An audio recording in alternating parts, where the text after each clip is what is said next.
Hi everybody, this is Sanjana from Marcat. We've already spoken about the SNAP test-taking strategy that you should go for. But today we are going to help you fine-tune this strategy for those of you who are taking it in slot 3 or day 3, which is coming up at the end of this week.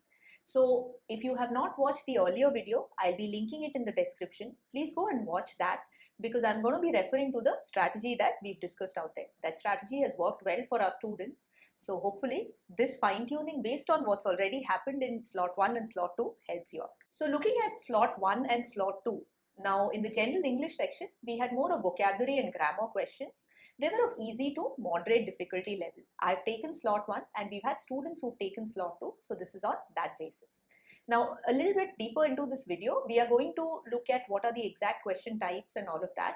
But broadly, the general English section was one where you can get quite a few marks because these were a little bit easier and we could also solve this quickly. The longest thing which was there, for example, was a 4-line poem or there was a 6-line conversation. So nothing with a lot of paragraphs or no RCs, of course, as usual. So this is something which in 5 to 10 minutes, we can look to maximize the number of questions. Now coming to the analytical and the logical reasoning section, the biggest surprise, especially in slot 1, was the introduction of what I would call verbal reasoning questions.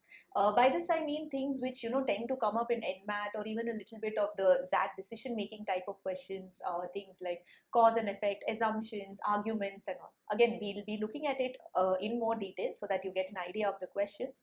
But this was definitely something new in SNAP as compared to the past couple of years.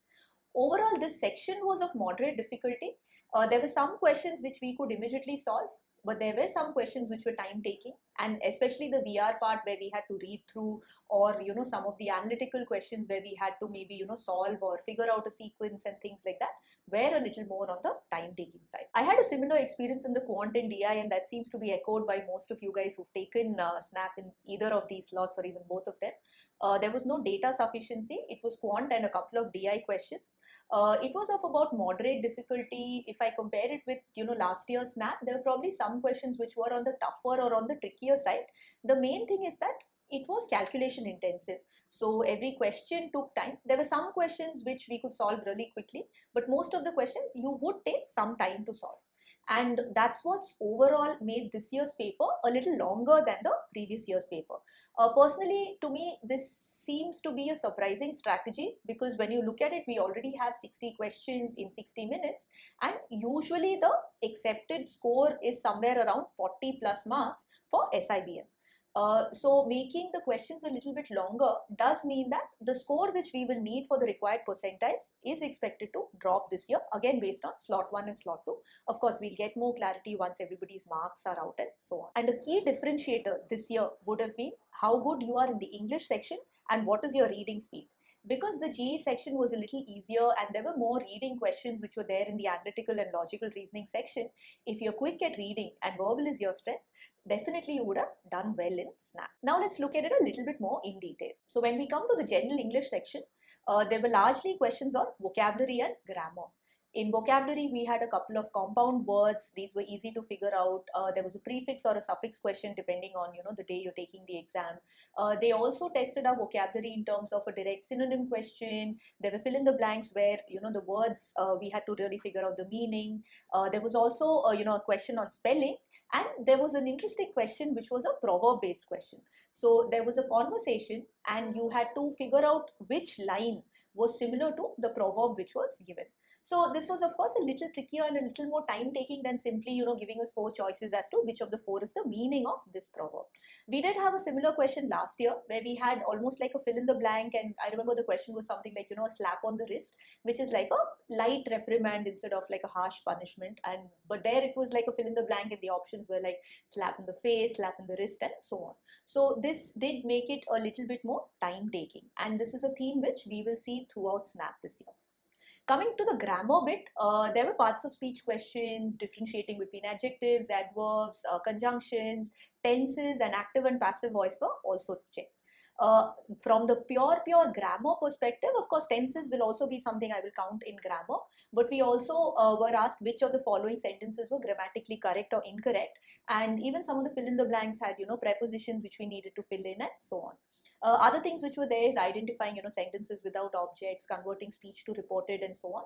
So one or two questions like this here and there, a little bit differing across slots. So you need not have these exact questions which are there, but definitely these are probably things, the parts of speech and grammar are probably things which you can look to brush up on. See, the vocabulary has been a little bit on the easier side, and in any case, I would not recommend that you spend the next few days in, learning as many words or as many spellings or idioms as you can, because the universe is vast, right? The number of words, the number of idioms or proverbs are vast.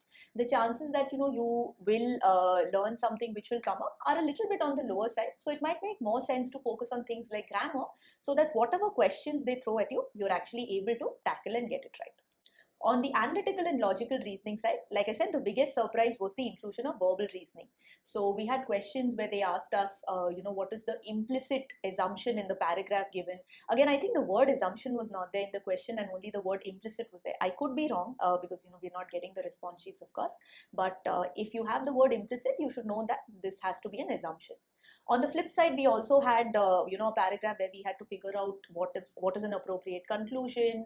We had cause and effect sentences where, we had a couple of sentences and we were asked whether, which one is a cause, which is an effect, or, whether both are causes or effects or none of these. We were also asked which arguments were strong or weak, what is the best decision in a given scenario. Now, this decision question was similar to the SAT-DM questions, a little bit, actually considerably easier than, what comes up in SAT. Generally going for the ethical solution made sense in both of the questions out here. The regular analytical reasoning questions were, of course, there. We had sequence and series, about 4 or 5 questions. So where things like, letters, numbers, and symbols were there. Position of letters was something which came up, I think, in a couple of questions. There was an input-output question. There were syllogism questions. And there were also, questions on clocks and calendars. Clocks only in slot 1 and calendars also. Definitely makes sense to prep for both of these. The blood relations questions were a little bit trickier, not because the question was tough, but instead of directly asking what is the relationship between two people, they had 4 statements and we had to choose which of them were right or which of them were not right. So again, just sort of increasing the time that we are taking to solve the question. There were arrangement and there was also a puzzle. Like in slot 1, it was there were 3 people and one of them speaks the truth, one of them is a liar, and the third one is an alternator. So some of these which would take you a little bit longer to solve. Now on the quant front, there was no data sufficiency, as I said. There were a couple of data interpretation questions. They were more on, the calculation front. So you had a table and you had to really calculate the, the answers. On the quant front, a lot of the questions were from arithmetic as expected. We also had questions from algebra, numbers, and modern maths, so permutation, combination, and probability. In fact, some of the questions here were a little bit on the easier side. Now, the general theme in quant, like I said, there were a few easy questions, but most of them would take a little bit time to calculate. So what I also recommend you do at this point is you can just pause this video, look at all the question types that I've mentioned out here, and just figure out which are the ones that you are good at. Because at the end of the day, what you're good at is what you will be able to solve quickly and where you'll get the maximum marks. And that is something which you should use to formalize your test-taking strategy. When it comes to, the test-taking strategy itself, like I said, we already have a snap video and hopefully that is the strategy which you've started utilizing in mocks and perhaps even in some of the earlier snaps. I've given the time limit that you should use.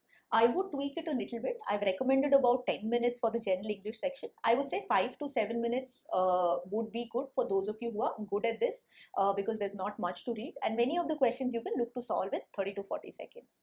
But definitely that is the section that you should start with. Now, without again repeating that strategy, what are the things which you should do given what we already know? First, try and find the questions which are easy for you or which you can quickly solve. There were some questions which you could actually solve maybe just by thinking through or by visualizing, like there was a clocks question, there was a PNC probability question which was pretty easy in my slot, that was day 1, and a few more questions like this which you could solve very quickly.